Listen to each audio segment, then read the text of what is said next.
Hello, नमस्ते, जय छत्तीसगढ़। आपका स्वागत है मेरे यूट्यूब चैनल सुजी किचन जानकी में। और आज मैं लेकर आई हूँ मकर संक्रांति के उपलक्ष्य में तिल के लड्डू बनाने की रेसिपी। तो मैं इसे धोना कैसे है इसको भी बहुत अच्छी तरीके से बताऊँगी आपको।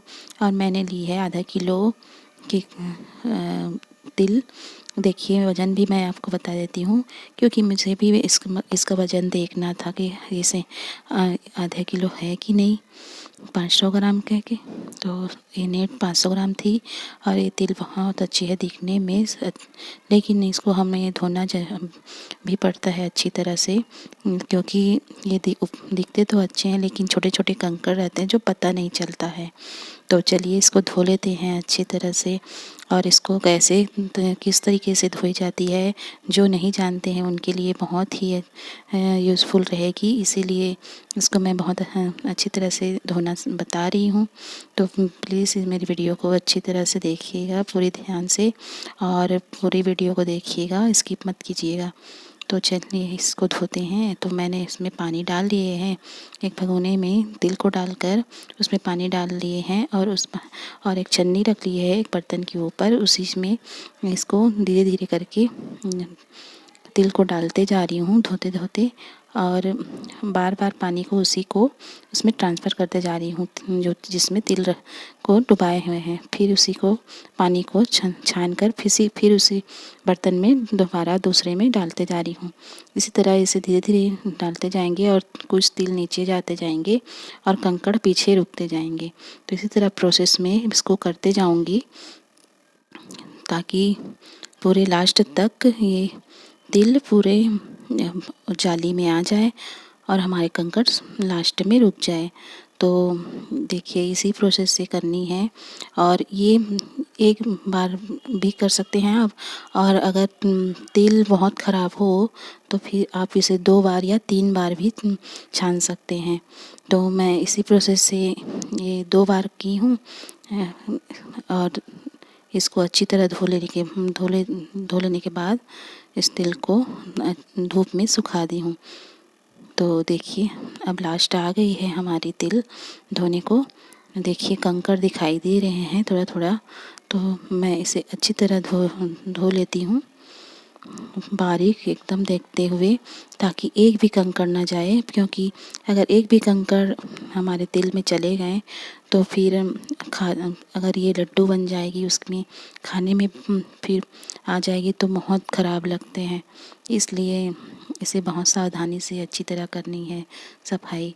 तो इसी प्रोसेस से आप लोग भी कीजिएगा। जिसे तिल को धोना नहीं आता उन लोग भी इसको इसी तरह से धोइएगा। अगर एक बार में आप अच्छी तरह नहीं धुल पाते हैं तो इसे तो दोबारा भी फिर इसी प्रोसेस से आपको दोबारा भी करना है। तो देखिए ऐसे ही ना हिलाते हुए थोड़ा बर्तन को हल्का हल्का तिल को खिसकते गिरते जाते हैं पानी के साथ। तो हमारी तिल अब पूरी तरह धुल गई है। देखिए कितने सारे कंकड़ लास्ट में रह गए हैं। तो इसीलिए इसको तिल को एकदम बारीक से धोना रहता है, क्योंकि इसमें थोड़ा कंकड़ रह जाते हैं। तो हम देखिए कितने सारे कंकड़ रह गए हैं लास्ट में। तो ये तरीका बहुत अच्छा है। इसी तरीके से आप लोग भी अपने तिल को धो सकते हैं। अब इसको मैं छत में जाके धूप में थोड़ा सुखा दूँगी अच्छी तरह पतला फैलाकर। और इसे मैं पूरा एकदम ज़्यादा 1-2 दिन का धूप नहीं दूँगी, इसको 2 घंटे का ही बस धूप दूँगी। इसे पूरा एकदम ज़्यादा सुखा देने से ये हमें भूनते समय फूटती नहीं है। तो अब हमारे तिल को सुखा दिए हैं और सूख भी गई है, उसको लेकर आ गई हूँ। एक बार ना तो उसे फटका कर भी देख लिए हैं कि कुछ भी धूल मिट्टी कुछ भी न रहे।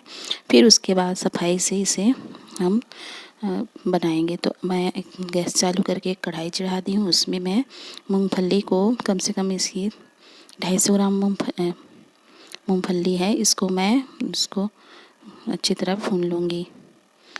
तो इसको भी अच्छी तरह भूनना होता है लगातार अपने चम्मच को चलाते हुए। तो इसको भूनने के बाद ये देखिए ये भी अच्छी तरह भूनते आए हैं। इसको भूनने के बाद फिर इसको दूसरे बर्तन में ट्रांसफ़र कर लूँगी। फिर इसके बाद मैं तिल को भूनूँगी। तो तिल को मैं दो बार में भूनूँगी, क्योंकि एकदम ज़्यादा एक साथ भून लेने से ये अच्छी तरह भून नहीं पाती है, ये फूटती नहीं है अच्छी तरह, तो इसे कम कम मात्रा में भूननी पड़ती है। तो इसको मैं 2 बार में भून रही हूँ। तो आधा को मैंने रख दिया है और आधे कढ़ाई में डालकर इसको भून रही हूँ। तो ये इसको भूनते हुए फिर ऐसे अच्छी तरह भून लेना है। तो इस हमारे गैस के फ्लेम को मीडियम में हाई में रखना है। और देखिए इसमें से धुआं निकलने लग रहा है और इसमें से आवाज़ भी आने लग गई है चटकने की, आप सुन सकते हो। तो इसी प्रोसेस से हमें करनी है। और हमारी तिल भून चुकी है, आपको मसल के भी हाथ से दिखा देती हूँ। इसी तरीके से भून लेती है जिसमें चूरमा जैसे बन जाए, हाथ से मसलने से, उंगलियों से मसल लेने थे। तो देखिए मैं मसल के बताती हूँ। ये देखिए इसी तरह से बना लेते हैं। इसमें से तेल जो निकलने लग जाती है उसी तरीके से इसको भून लेनी है। हमारे तिल फूले फूले भी दिखाई देते हैं, भुन जाने के बाद आपको पता चल जाएगा। और इसमें से सौंधा सौंधा खुशबू आने भी लगती है।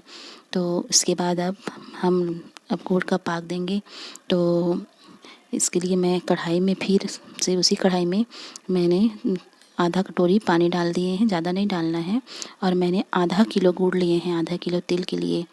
तो ये जो नाप है बहुत ही सही नाप है, आप देखिएगा। आधा किलो गुड़ के लिए आधा किलो ही तिल लेना है। और इसमें मूंगफली दाना मैंने सभी को नहीं डाला था, उसमें उसका आधा ही डाला है। तो इस तरह से इसको अच्छी तरह पिघला लेना है गुड़ को। गुड़ हमारी पिघल जाएगी अच्छी तरह। तो उसके बाद इसको चम्मच को चलाते ही रहना है, रोकना नहीं है। चम्मच चलाते चलाते अगर थोड़ा बुलबुले आने लग जाए इसमें अच्छी तरह से, तो उसको चेक करके हमें देखना है। तो अभी पूरी तरह से नहीं पाक हो पाई है। इसको गैस का फ्लेम को हाई मीडियम में करके रखे हैं। और इसी को ऐसी तरह चलाते ही रहना है, इसको रोकना नहीं है। और बार बार इसको चेक करते भी रहना है पानी में डाल के। अगर हमारी जो गुड़ है वो एक जगह बस रुक जाए और इधर उधर ना हो, फैले नहीं, तो समझ जाइए कि हमारे गुड़ का पाक बन चुका है। तो अभी थोड़ा सा और इसको चलाना है, बस उसका समझ लीजिए 30 सेकंड के लिए। फिर उसके बाद आप इसको उतार कर किसी कपड़े को ऊपर रख के फिर इसमें तिल को डाल लेना है। अब मैंने इसमें तिल को डाल लिए हैं और अच्छी तरह देखिए पूरा अच्छी तरह गुड़ लग चुका है, एकदम सही तरीके से सही नाप में हमने किया है। अब इसके लड्डू बनाना शुरू करेंगे। तो इसी तरह आप जिस साइज़ में चाहो उस साइज़ में आप लड्डू बनाकर इसको तैयार कर लीजिए। तो मैंने मीडियम साइज़ में लड्डू बनाए हैं। ये देखिए इस तरह से गोल बना लीजिए। थोड़ा गरम रहेगी, इसको ठंडा होने नहीं देना है, गरम में ही बनाना है, नहीं तो ये सब जो ये है गुड़ के पाक है वो खुलने लग जाएंगे। तो देखिए हमारे गुड़ के लड्डू तैयार है, बहुत ही अच्छी और एकदम पाक से बनी हुई है, मजबूत। आप देख लीजिए बहुत मजबूत है, मैं दबाऊंगी तब भी ये नहीं टूटेंगे। देखिए बहुत मजबूत बने हैं, बहुत अच्छी पाक में बने हैं। तो आप इसी तरीके से बनाइए। और मेरी ये वीडियो पसंद आई हो तो एक लाइक कीजिए और नए हो तो सब्सक्राइब कीजिए। धन्यवाद।